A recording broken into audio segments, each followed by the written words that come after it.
Since the 2024 UK general election, media outlets, including ourselves, have essentially declared that the Tory party is dead. This claim was made based on the evidence that they'd been usurped by Farage's Reform UK, that they had an uncharismatic and ineffective leader in Kemi Badenoch, and that the public seemed to lack trust in them after their 14 years in power.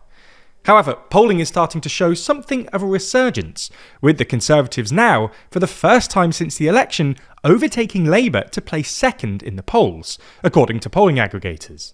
So, in this video, we're going to have a look into this polling and figure out whether the Tories could actually be making a comeback.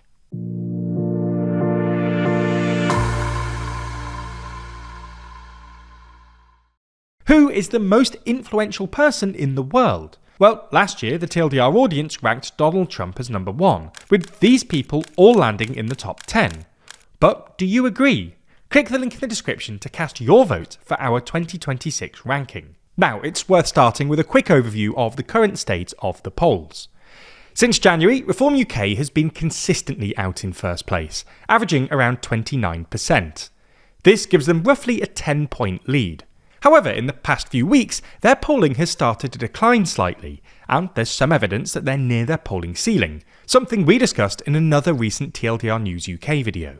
Behind Reform, in second place was Labour, up until this week. According to Wikipedia's poll aggregator, the Conservatives are now averaging around 19% in the polls, and Labour are averaging around 18%. Now, we know that this isn't the biggest gap between the parties, and for all intents and purposes, they're pretty much level. What is interesting, though, is the trajectory. While Labour has been slowly but steadily declining in the polls since the election, and doesn't yet appear to have bottomed out, the Conservatives were also declining after the election, but managed to stem this decline in summer, and now seem to be on the rise. So, where is this shift coming from? Well, as we see it, there are 3 reasons. Kemi Badenoch's improved performance as leader, and an uptick in her personal approval ratings, increased trust on issues of importance to the electorate, most notably the economy, and the struggles of other parties. Let's have a look at these in turn.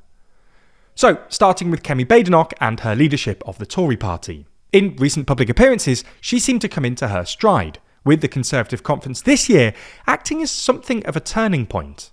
Prior to this, Badenoch was reluctant to announce policy or conduct media interviews.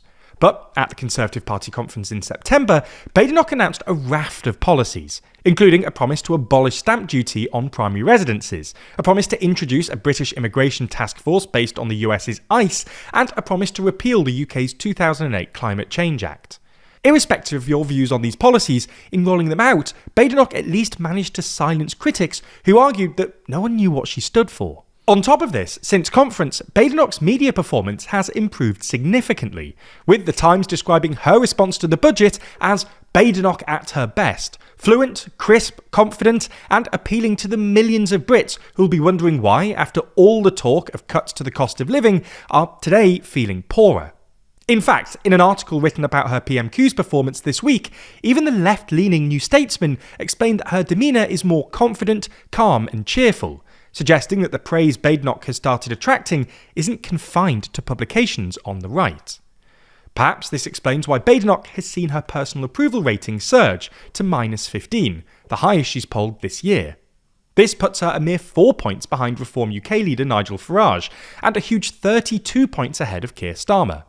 It's also interesting to see that, while both Starmer and Badenoch's overall downwards trajectories were fairly parallel until June, since then the gap has widened, with Badenoch holding steady while Starmer has continued falling. Among Conservative Party members, Badenoch's popularity has also increased.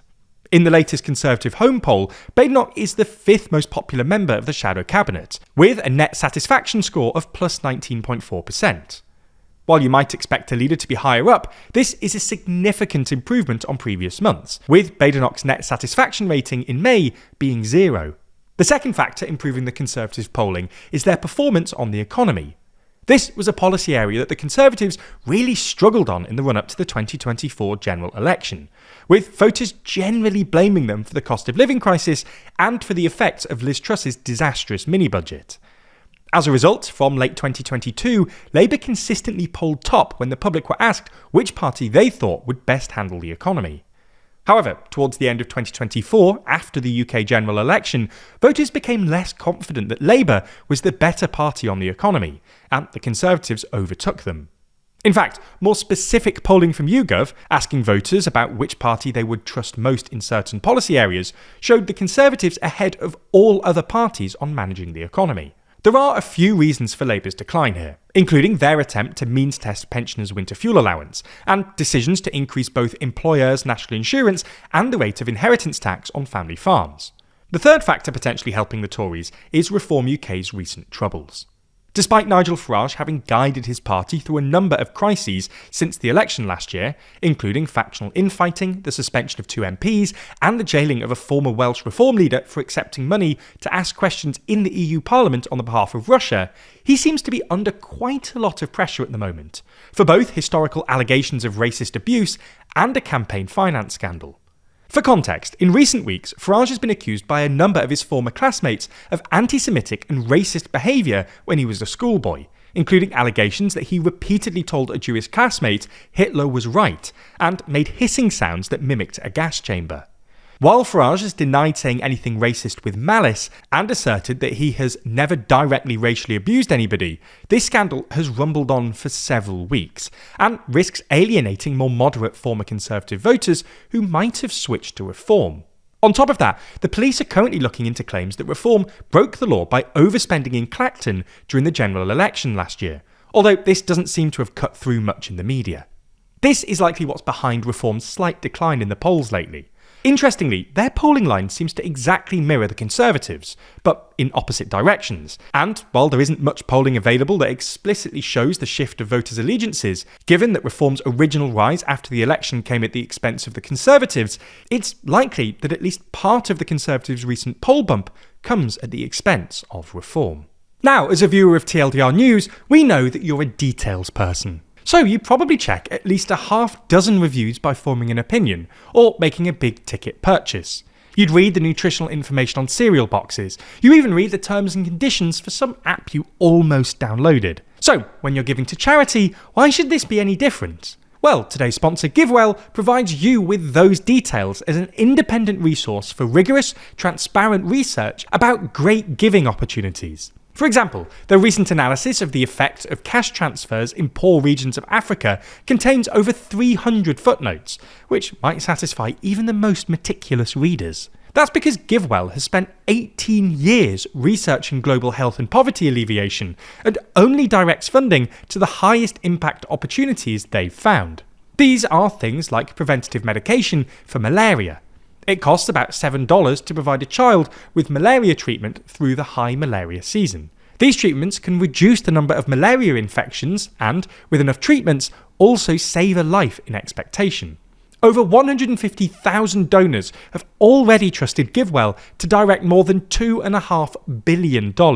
Rigorous evidence suggests that these donations will save over 300,000 lives and improve the lives of millions more. You can find all of their research and recommendations on their site for free. And thanks to the donors who chose to sponsor their research, GiveWell doesn't take a cut from your tax-deductible donation to their recommended funds. And if this is your first gift through GiveWell, you can even have your donation matched up to $100 before the end of the year, as long as matching funds last. To do so, go to givewell.org and pick YouTube and enter TLDR News at checkout so they know you heard about GiveWell from us.